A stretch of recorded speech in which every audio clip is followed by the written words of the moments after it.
नमस्कार।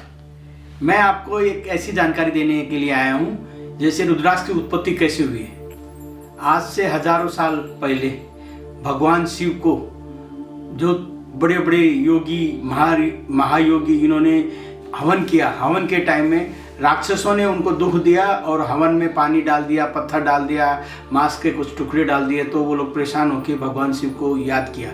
जब भगवान शिव ने प्रकट होके और उन राक्षसों का जब वध किया, जैसे ही उनका वध किया तो भगवान शिव के लिए तो राक्षस भी उनकी संतान है और जो साधु संत महात्मा है, मुनि है, वो भी उनकी संतान है। तो उन्होंने क्या किया कि उन राक्षस को जब मारा तो भगवान शंकर के त्रिनेत्र से एक आंसू का बूंद इस पृथ्वी पे गिरा।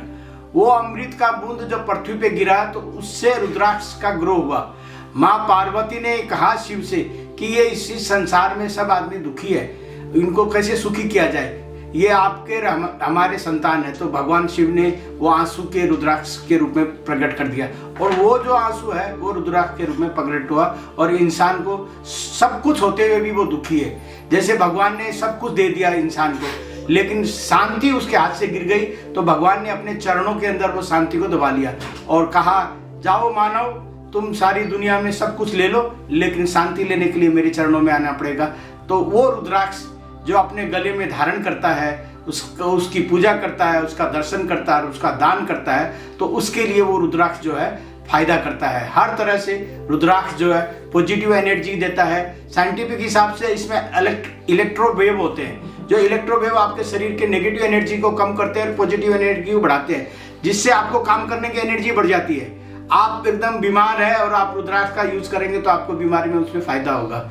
आप जैसे भी कोई विचारों से आप दुखी है, घर में किसी परेशानी से परेशान है, आर्थिक रूप से आप परेशान है, बच्चों से परेशान है, रिश्तेदारों से परेशान है, आप अपने काम धंधे में परेशान है, तो वो रुद्राक्ष जब आप लगाएंगे तो उससे इलेक्ट्रो वेव जो है आपके शरीर में नेगेटिव एनर्जी को कम करेगा और पॉजिटिव एनर्जी को बढ़ाएगा, तो आप सुखी हो जाएंगे। तो रुद्राक्ष क्यों भगवान ने पैदा किया? इसीलिए पैदा किया कि इंसान को सुखी प्राप्त हो। और रुद्राक्ष कहाँ पैदा होता है?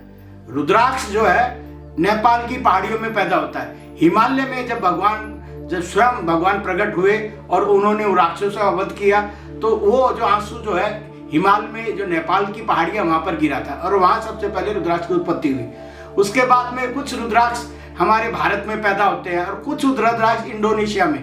तो वहां पर भी पहले हिंदू था, अभी तो मुस्लिम कंट्री है, लेकिन फिर भी वहां के रुद्राक्ष भी अभी हमारे लिए बहुत महत्वपूर्ण होते हैं। 3 कंट्रियों में ये रुद्राक्ष पैदा होता है। रुद्राक्ष जो है कितने प्रकार के होते हैं? रुद्राक्ष 1 मुख से लेके 21 मुखी तक के हमने सुना है और देखा है, और उसके बाद में बोलते हैं 28 मुखी तक भी होता है। तो इसका अलग अलग रुद्राक्ष का अलग अलग शास्त्रों में, शिव पुराण में, लिंग पुराण में लिखा हुआ है, तो उसका अलग अलग महत्व होता है। और रुद्राक्ष लगाने से आपको चर्म रोग हो और आपको मानसिक रोग हो, आपको शरीर में एनर्जी नहीं हो, तो इस सब के लिए रुद्राक्ष आपके लिए फायदा करता है। और रुद्राक्ष को आप पहनेंगे, पूजा करेंगे, इसका दान करेंगे और इसका दर्शन करेंगे, आपका कल्याण होगा, आपके परिवार का कल्याण होगा, देश का कल्याण होगा, विश्व का कल्याण होगा। आपको यदि ये रुद्राक्ष चाहिए तो इसकी पूरी जानकारी चाहिए तो हमारे को सब्सक्राइब कीजिए, बेल घंटी दबाइए। और ये रुद्राक्ष आपको चाहिए तो नीचे दिए हुए कंटेंट में हमारा नंबर है, उसमें संपर्क करके एकदम ओरिजिनल मिलेगा सर्टिफिकेट के साथ में। इसका सब तरह का आपको प्रूफ दे के दिया जाएगा, तो जिससे आपको ये नकली से आप सावधान रह सके। धन्यवाद।